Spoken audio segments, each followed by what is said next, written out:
In this quick tip video, we are going to talk about reactive armor and the mobility hit system in Battlefield 4, since we had numerous requests from your side.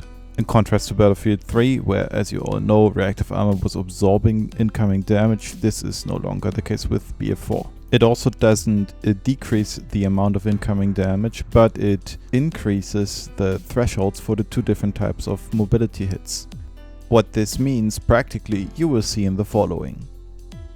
If you hit a tank with a 90-degree shot to the side armor with an RPG, he will take a light mobility hit and therefore will only be able to crawl speed for a couple of seconds.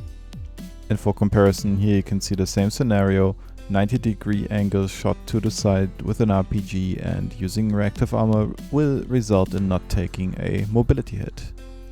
The damage threshold for those light mobility hits, which is the same for MBTs, APCs and the AA, is 29 without reactive armor, but 39 when using reactive armor. And in this next example, you can see a tank taking a 90-degree shot from an RPG to the rear armor, and as you can see, a so-called mobility kill is triggered, which is the heavy form of the mobility hit, which leads to a complete immobilization. The question now is, can that be avoided when using reactives? Well, as you can see, since the RPG does so much damage, a mobility kill is still triggered. The damage threshold, which is the same for all the armored vehicles in BF4, is 39 and only 44 when using reactive armor. As you can see, the reactive armor perk is quite effective at protecting you from taking those light mobility hits, since the damage threshold is increased from 29 up to 39 damage points. Sadly, you only gain 5 damage points for those heavy mobility hits, which is, well, unfortunate. Especially when looking at the MBTs, the autoloader perk seems to be quite an interesting perk that you can use in the same slot.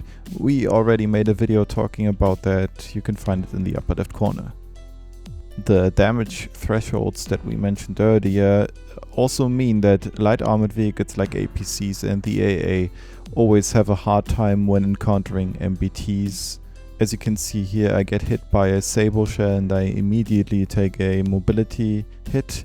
When I get shot at with an HE shell, I'm instantly mobility killed. Please note that for those examples, I am already using reactive armor.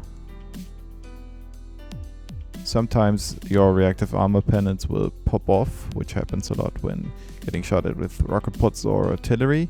But luckily you don't have to repair them, and it also doesn't have an influence on the functionality if they're visually present on the vehicle or not.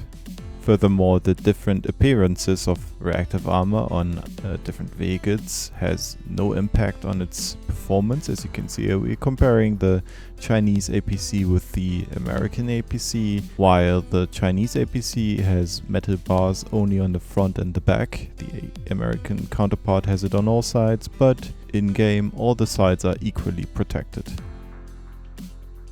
Since, as we already stated in the beginning of this video, reactive armor doesn't absorb damage anymore, this also means that you cannot abuse the reactive armor glitch, as you may or may not know from Battlefield 3.